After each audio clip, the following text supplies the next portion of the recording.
On today's podcast, we'll be covering week 4 of 4 on hazard communication and chemical safety. So stay tuned.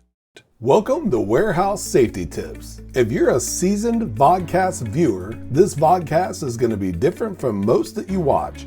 It's based around exactly what the name implies, warehouse safety tips. And since the people in this industry are busy, we know that time is money, so each episode will be as short and to the point as possible. And now, with all that out of the way, let's get to the vodcast. Maintaining chemical safety in the workplace requires constant attention. Whether you're handling cleaning products, solvents, or industrial-grade chemicals, knowing how to work with hazardous materials safely is essential. Poor handling or storage can lead to serious incidents, including but not limited to fires, spills, or harmful exposure.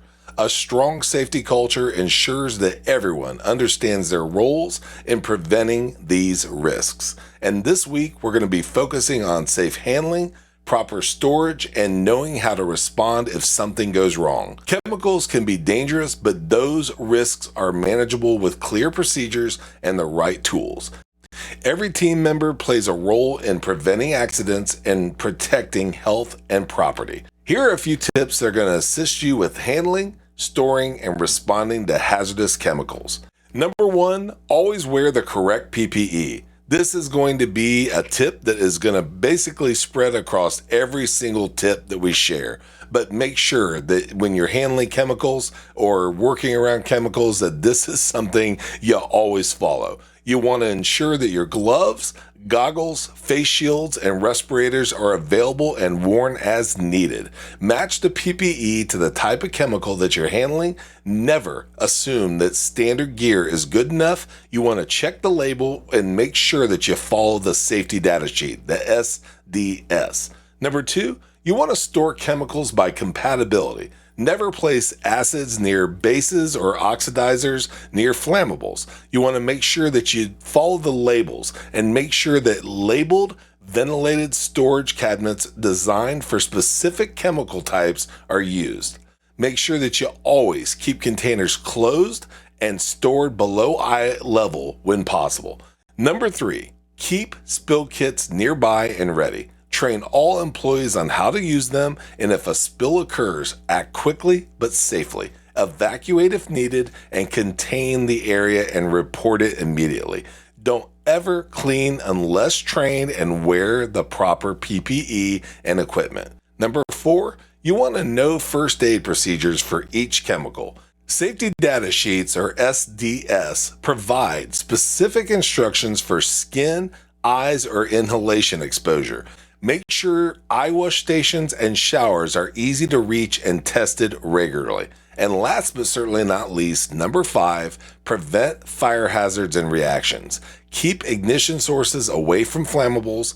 Bonding and grounding are used to treat flammable liquids during transfer, and monitor storage areas for heat or leaks, and never mix chemicals unless specifically trained or authorized. Creating a safe environment is about planning. That means having the right equipment, training, and clear emergency response steps. It also means speaking up if something looks wrong or out of place. Never ignore warning signs or bypass safety steps to save time. Chemical safety is everyone's responsibility. Follow procedures, use proper PPE, and take storage and emergency prep seriously.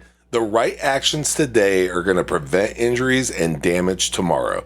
We can't thank you enough for being part of another episode of Warehouse Safety Tips in this 4-week series on hazard communication and chemical safety. Until we meet next time, have a great week and stay safe. Before moving on, here's a word from one of our sponsors. If you've ever been to or worked in a warehouse, you know just how important safety is to both management and staff. It's almost impossible to go 10 steps without seeing safety tape, angles, signs, and/or safety products. It's these items that show us how to be safe and avoid danger in the workplace. And if you're looking for the best products to make this happen, look no further than Mighty Line. Mighty Line floor signs and floor markings offer the best industrial products out there. We're proud to have Mighty Line as the official floor sign and floor marking company for the Warehouse Safety Tips podcast and site. Go to mightylinetape.com/safety tips to request a sample pack of their incredible safety signs and floor markings. We hope you enjoyed this episode of Warehouse Safety Tips. If you visit warehousesafetytips.com, you'll find the show notes for this episode and access to all of our blog posts, previous podcasts, advertiser information, and much more. Thank you for listening to Warehouse Safety Tips and have a safe day.